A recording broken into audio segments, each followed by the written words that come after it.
Setelah klaimnya soal negosiasi dengan Iran berjalan baik, kini Amerika muncul isu jika pihak Trump sedang mengincar juru bicara parlemen Iran, Muhammad Bagheri Ghalibaf, sebagai pengganti Mujtaba Khamenei.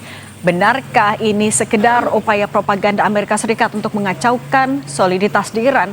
Kita bahas bersama pakar geopolitik dan keamanan nasional Wibawanto Nugroho Widodo PhD dan peneliti senior Indo-Pacific Strategies Intelligence Aisyah Kusuma Sumantri. Selamat petang semuanya. Selamat petang, Mbak. Ini kok putus-putus ya, Mbak ya? Putus-putus, sekarang masih putus-putus atau udah jelas Pak Wiba? Iya. Berjelas ya, kita coba dulu aja Pak Wibawa. Saya mau breakdown dulu apa yang sedang terjadi. Pertama, perang masih berlangsung. Sudah bisa dengar suara studio, Pak?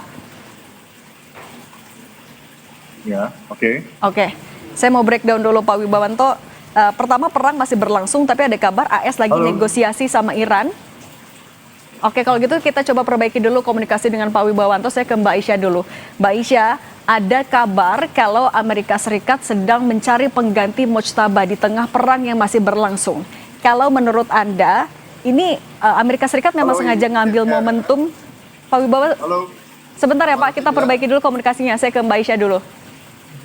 Mbak Aisyah, ini memang sengaja AS ngambil momentum Mujtaba yang dikabarkan lagi sakitkah untuk membawa isu ini? Ya, jadi memang dari awal Amerika Serikat ini kan ingin melakukan sebenarnya strategi dekapitasi ya. Dan apa yang kemudian dilakukan adalah mereka melakukan asasinasi terhadap Ali Khamenei yang merupakan ayah dari Mujtaba Khamenei, dan kemudian berharap sebenarnya pemimpin yang naik setelah itu adalah pemimpin yang sifatnya itu lebih moderat ya, dan lebih accepting terhadap Iran, terhadap Amerika Serikat maupun terhadap Israel. Tetapi ternyata sebenarnya ini agak di luar dugaan apa yang terjadi, di mana kemudian yang kita lihat adalah pengganti dari Ali Khamenei adalah Mujtaba yang secara ideologi ini jauh lebih keras dibandingkan dengan Ali Khamenei. Bahkan sebenarnya ketika kita bicara tentang kemudian hal yang dituduhkan oleh Amerika Serikat seperti misalnya pembuatan senjata nuklir, yang paling menentang adanya pembuatan senjata nuklir itu adalah sebenarnya Ali Khamenei yang berkali-kali menyatakan di dalam forum publik bahwa senjata nuklir itu merupakan senjata yang haram di dalam hukum Islam. Nah, gitu. Begitu kemudian Mujtaba Khamenei ini naik, nah ini agak di luar dugaan dari Presiden Donald Trump, karena sepertinya terdapat beberapa calon pengganti yang kemudian diusung menjadi penerusnya Ali Khamenei ya, untuk menggantikan pemerintahan yang keras terhadap Iran maupun AS maupun Israel. Nah, di sini kita lihat sebenarnya Trump sendiri kemudian mulai sepertinya merencanakan adanya penggantian rezim kembali, karena memang sejak awal Trump ini sangat tidak happy dengan Mujtaba ya, rezimnya Mujtaba, karena dinilai sebagai sebuah rezim yang sangat provokatif gitu. Nah, dari segi kemudian strategi ya, nah ini ada perpecahan juga sebenarnya di Iran itu, di antara strategi yang digunakan di dalam korps diplomatik versus strategi yang digunakan dari korps militer maupun pemerintahan pusat. Dari segi militer atau pemerintahan pusat bisa kita lihat bahwa karakteristiknya itu cukup keras terhadap Amerika Serikat dan Israel. Berkali-kali kita sudah mendengarkan pernyataan dari Arakci atau mungkin dari wakil Menlu dari Iran ini sendiri yang menyatakan bahwa Iran tidak akan melakukan negosiasi dan tidak akan terbuka jalur diplomasi untuk menyelesaikan konflik ini terhadap AS dan kemudian Israel. Yang terjadi malah justru sebaliknya, mereka menginvite AS untuk melakukan ground troops dan mereka untuk menarik konfliknya menjadi konflik yang sifatnya ini protracted war. Gitu. Nah, ya. Oke, kalau gitu kita juga coba balik lagi ke Pak Wibawa. Pak Wibawa, sudah bisa dengar suara Cindy di studio, Pak? Ya. Sorry, signalnya nggak bagus ya. Oke, aman.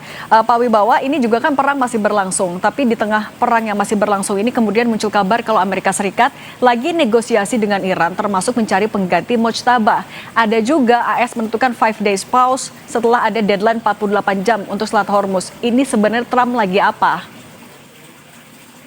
Oke, jadi gini ya, Amerika tuh sekarang dalam posisi yang menurut Farid Zakaria itu istilahnya strategic trap.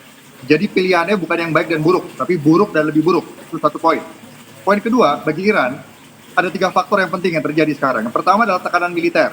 Ya, kehadiran Amerika dan Israel, dan juga kehadiran semua instrumen of power Amerika dan Israel, baik militer, ekonomi, diplomasi, dan juga informasi. Yang ketiga adalah tekanan ekonomi di dalam domestik Iran sendiri, dan juga apa yang terjadi di Selat Hormuz. Jadi sekarang yang harus dilakukan adalah yang tadinya itu adalah pertempuran terbuka secara militer itu bergeser kepada political settlement. Nah, political settlement ini ya itu dari perspektif Amerika itu namanya political shaping dengan cara eksplorasi dulu dengan melakukan hedging. Yang dicari adalah bukan pengganti. Jadi ini beda dengan Irak tahun 2003 mencari pengganti, menginstall orang yang adalah puppet. Bukan. Ini adalah mencari interlokutor. Siapa yang bisa menjadi penghubung lidah antara Amerika, Israel dan juga Iran. Dari Irannya harus dicari orang yang diterima oleh siapapun yang berkuasa di Iran saat ini, yaitu profil mantan wali kota Teheran yang namanya Muhammad tadi. Nah itu jadi dia itu ya jelas suara saya ya. Jelas, Oke. Jadi beliau itu adalah perwakilan dari Revolutionary Guard, hardliner. Dia operator negara. Dia kekurangannya adalah dia tidak mempunyai posisi senior dalam tingkat ulama atau ideologi, ya. Tetapi itu cukup dipercaya oleh hardliner. Tetapi dari perspektif Barat, dia bisa pragmatis enough untuk bisa bernegosiasi. Nah, jadi ini bukan pergantian kepemimpinan secara struktural, tetapi mencari interlokutor. Oke, kalau misalnya mencari penghubung antara Amerika Serikat dan juga Iran, tapi di tengah masih kerasnya sikap dari Mujtaba dan Garda Revolusi Iran, adakah yang berani? Pak Wibawa dan Mbak Aisyah, kita akan lanjutkan dialognya saat lagi. Tetap bersama kami di Kompas Petang.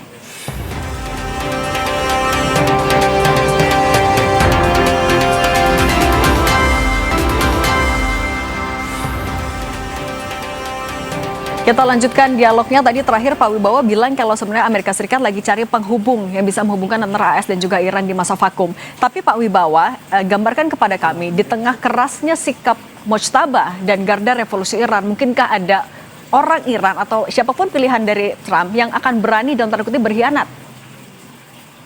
Ini bukan masalah berkhianat, Mbak. Tadi saya bilang ada 3 faktor. Tekanan militer eksternal. Yang kedua, tekanan ekonomi dalam Iran sendiri. Termasuk juga apa yang terjadi di Hormuz. Yang ketiga adalah kekosongan leadership. Bahwa Mujtaba itu tidak jelas keberadaannya. Kalaupun masih hidup, tidak berada di Iran dan tidak dalam kondisi fit untuk memerintah.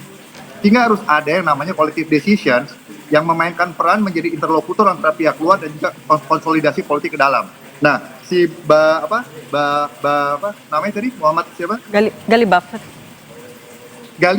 Model Galibaf itu di antara yang 2 lain, Khamenei yang cedera dan juga Ibrahim Raisi, itu yang paling kredibel, yang paling pragmatis, yang paling dipercaya oleh orang dalam, yang diterima di luar, yang bisa bernegosiasi. Dan kalaupun negosiasi terjadi, itu adalah komunikasi intelijen melalui track 2 atau track 3 diplomasi, nggak akan diakui. Nah, karena penyelesaian ini ya seperti misalnya kasusisnya adalah Hormuz, itu tidak mungkin hanya diselesaikan dari perspektif Amerika. Harus ada political settlement, keterbatasan instrumen of militer untuk menyelesaikan di Hormuz.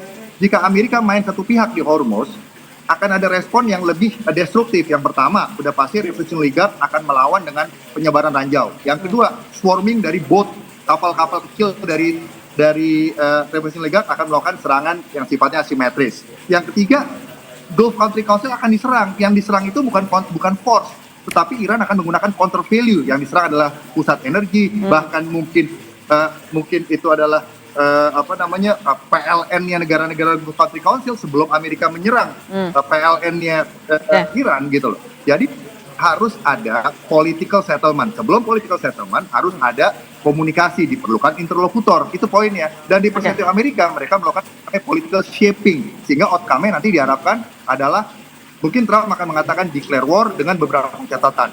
Oke, tadi soal political settlement, kalau menurut Mbak Aisyah sebenarnya... Victory. Declare kemenangan perang, tetapi ada beberapa catatan. Saya ke Mbak Aisyah dulu. Mbak Aisyah, tadi soal political settlement itu mungkin nggak terjadi antara Amerika Serikat dan Iran. Ketika ya sudah ada pengalaman, negosiasi masih berlangsung, tapi serangan itu dilakukan. Ya, ini kita lihat di sini sebenarnya Turki lalu Mesir, Pakistan ini kemarin berakting sebagai mediator ya di dalam pembicaraan dan eskalasi peperangan di Timur Tengah ini. Nah, pertama-tama kita lihat bahwa sebenarnya Trump secara unilaterally menyatakan bahwa kemudian Trump melakukan diskusi dengan Iran, yang mana wajar kalau misalnya seandainya Arabci mengatakan bahwa tidak ada diskusi yang kemudian terjadi di antara AS dan Iran, karena memang diskusi itu dilakukan oleh kemudian mediator di antara Turki, Mesir dan Pakistan tadi ya. Nah, kita lihat di sini sebenarnya pertanyaan terkait Iran sendiri apakah mau bernegosiasi atau tidak, dan sebenarnya di sini memang sudah ada perbedaan posisi di antara korps diplomatik dan kemudian pimpinan pusat Iran. Nah, yang pertama kita lihat sebenarnya dari pimpinan pusat Iran sendiri ini juga ada perbedaan pendapat ya terkait kemudian bagaimana mereka bisa menyelesaikan permasalahan. Karena kita tahu bahwa yang menggantikan pemimpin tertinggi Iran itu latar belakangnya bermacam-macam. For example, presidennya ini kan dari kalangan progresif, lalu kemudian dari MA-nya ini adalah kalangan konservatif, dan kemudian dari majelis council-nya itu adalah dari kalangan ulama. Nah, ini kita lihat bahwa akan ada kemungkinan terjadinya kohesi nanti di masa depan.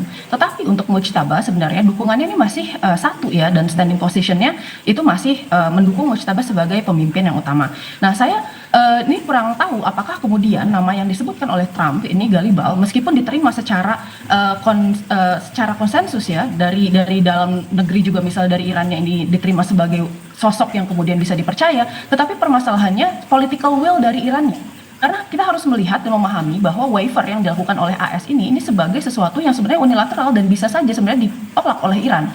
Karena sekarang gini, Iran punya dua pilihan. Yang pertama adalah sebenarnya menyambut baik tawaran untuk kemudian melakukan waiver dari Amerika Serikat. Oke, misalnya ternyata dari kemarin setelah misalnya gencatan senjata selama 5 hari ini, Iran menerima kemudian untuk bisa menjual minyak-minyaknya ya yang ada 140 juta barel ini di Selat Hormuz ke negara-negara lain. Yang terjadi adalah apa? Iran akan menerima political dan economic benefit di sana, dan kemudian Iran bisa membangun reruntuhan pasca perangnya, kerusakan pasca perang, serta membiayai kemudian fuel untuk melakukan operasi militer. Tetapi di sisi lain sebenarnya ini ada pilihan lain yang sekarang sepertinya Iran akan leaning towards this gitu. Di mana Iran kemudian akan menolak waiver ini dan terus melakukan tekanan ekonomi terhadap Amerika Serikat dan negara-negara Uni Eropa. Nah, yang kita lihat di sini mungkin paling terdampak adalah AS dibandingkan negara Uni Eropa, karena Uni Eropa ini hanya tergantung sekitar 10% dari total bauran minyaknya dari Selat Hormuz. Sementara AS sekarang mereka sangat tergantung dari pertama ya tadi minyak, lalu supply chain barang-barang, lalu kemudian dari pelayaran, yang mana kemudian asuransi keamanannya itu menjadi sangat mahal. Dan ini bisa kita lihat dari tekanan politik yang sangat besar dari Donald Trump. Dan ini kan ada kaitannya juga dengan midterm election yang harus dimenangkan oleh Partai Republikan nanti di bulan November nanti. Jadi saya rasa sebenarnya sejauh ini Iran masih mau melakukan protected war dengan melakukan tekanan terhadap global economy dan global economy dan kemudian domestic political pressure terhadap Donald Trump dan kabinetnya. Oke, tapi kalau tadi sempat disinggung soal tekanan